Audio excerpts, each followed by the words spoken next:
আসসালামু আলাইকুম, শুভ সকাল।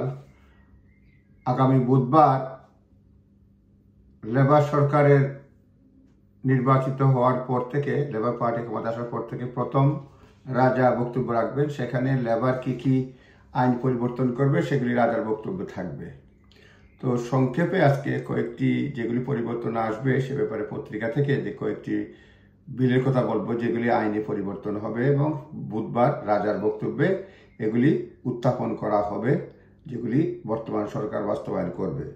যেটা হচ্ছে হাউজিং এবং কমিউনিটি প্ল্যানিং কাউন্সিলকে বলা হবে যে government plan publish consultation planning laws, কাউন্সিলকে ফোর্স করা হবে আইডেন্টিফাই যেসব জায়গায় হাউজিং করা যাবে সেই ব্যাপারে কাউন্সিলের ক্ষমতা থাকবে। Changing planning laws to force council to identify land needed for their areas to meet future housing. Council identify করবে কোথায় কোথায় জায়গা আছে সেগুলি চিহ্নিত করবে যেখানে ঘর বানানো যায়, কারণ হাউজিং এর মানে ব্যাপক শর্ট। তারপরে হচ্ছে রেন্টাস রিফর্ম বিল। এই বিলে যেটা থাকবে যে সেকশন 21 নোটিশ যেটা দেওয়া হয় কোনো কারণ ছাড়া সেটাই অ্যাবলিশ করা যাবে। সেকশন 21 নোটিশ আর মালিক দিতে পারবে না। নো ফল্ট যেটা আমরা বলি, নো ফল্ট ইভিকশন বা পজিশন, এটা বাতিল হয়ে যাবে। আর আরেকটা ক্ষমতা দেওয়া হবে চ্যালেঞ্জেরকে যে আনরিজনেবল ভাড়া বৃদ্ধি, এটার বিরুদ্ধে নতুন আইন আসছে, চ্যালেঞ্জ করা যাবে যে আনরিজনেবল ভাড়া বৃদ্ধি করা যাবে না। আরেকটা হচ্ছে আওয়াব ল, যেটা হচ্ছে যে ড্যাম্পিং এর কারণে বাচ্চা মারা গেলে ল্যান্ডলর্ডের ক্ষমতা, মানে ল্যান্ডলর্ডকে দোষী সাব্যস্ত করা যাবে। বিশেষ করে এটা হচ্ছে আওয়াব ল বাস্তবায়ন করা হবে। Please to raise rental housing standard including extending Awaab law to private renters. এটা হচ্ছে এই লটা হয়েছে named after Awaab Ishak, a 2 years old boy, 2 বছর বালক, 2020 সালে মারা গেছে from respiratory illness caused by long exposure ডাম্পের কারণে বাচ্চা মারা গেছে। এই আওয়াব লটা প্রাইভেট ল্যান্ডলর্ডের ক্ষেত্রেও এটা প্রযোজ্য হবে।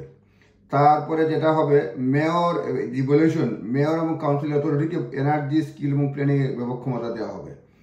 ক্রাইমের ক্ষেত্রে যেটা বলা হবে যে ক্রাইম, ইমিগ্রেশন, সিকিউরিটির মধ্যে রোনান্স ল যেটা এটা মানে বাস্তবায়ন করা হবে, সেটা হচ্ছে এই comprehensive ban on possession of zombie style knife এবং রামদাও এগুলি রাখার ব্যাপারে আইন হবে।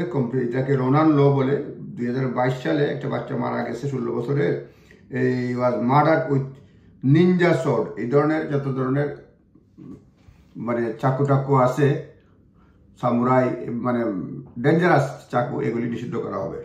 তারপরে বর্ডার সিকিউরিটি বিলে যেটা হচ্ছে তারা বলছে ইন্টেলিজেন্স এজেন্সি ফর্ম করা হবে, able to use counter terrorism, মানে intelligence agency, police and prosecution will be able to use counter terrorism style, মানে পাওয়ার দেওয়া হবে। তারা মানে ইমিগ্রেশনের ক্ষেত্রে ইমিগ্রেশন অফিসারদেরকে টেররিজমের জন্য যে ধরনের আইন প্রয়োগ করে সেই ধরনের আইন প্রয়োগ করতে পারবে। Counter terrorism style power to target criminal gangs, যারা ইলিগাল মাইগ্রেট করে, মানে মাইগ্রেন্টদেরকে না, যারা এই আদম ব্যবসা করে তাদের মানে বিরুদ্ধে ব্যবস্থা নেওয়ার জন্য। তারপরে এখানে যেটা হবে আরো কিছু কিছু আইন করবে যে Martyn law, home office will resurrect plan for a law requiring venues এবং local authorities to prepare terrorist attack. Venue এবং এগুলোর জন্য বেশি ক্ষমতা দেওয়া হবে, এগুলোকে দায়িত্ব দেওয়া হবে বাড়তি, যাতে যেসব ভেনু পাবলিক ইভেন্ট করে যাতে তোমরা টেররিস্ট অ্যাটাক থেকে এগুলি মানে প্রিভেন্ট করছে কিনা। বিশেষ করে ম্যানচেস্টারে যে অ্যাটাক হওয়ার পরে এই কোয়েশ্চনটা আসছে যে যারা ভেনুর মালিক বা বড় বড় সংস্থা যেগুলি ভেনু কন্ট্রোল করে, তারা টেররিস্ট অ্যাটাক হলে পরে তাদের দায়িত্ব কিভাবে পালন করে, আগে থেকে প্রস্তুতি নিচ্ছিল কিনা সেই ব্যাপারে একটা আইন হবে।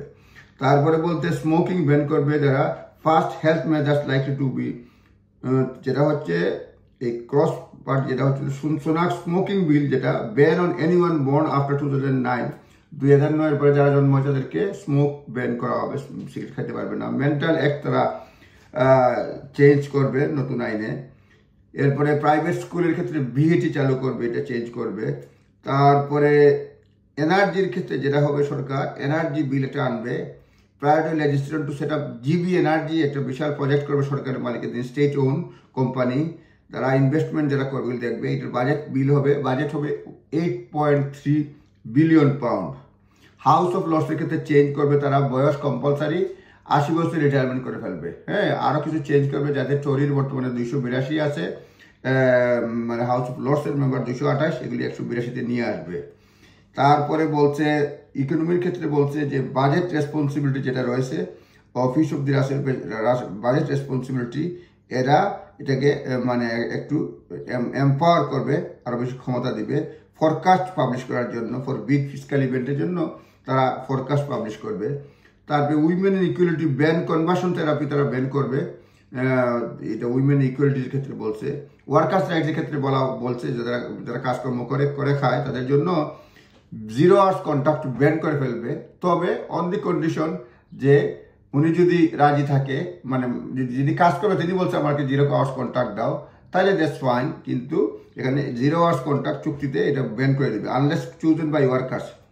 এবং ফায়ার অ্যান্ড হায়ার এটা বাতিল করবে। এরপরে বলছে এই যে সিক পে এবং প্যারেন্টাল লিভ, ডে 1 থেকে এটা রাইট থাকবে। এই যে আগে বিভিন্ন টাইম টেবিল ছিল, এটা লাগবে না, ডে 1 থেকে এটা রাইট থাকবে যে সিক পে এবং প্যারেন্টাল লিভ।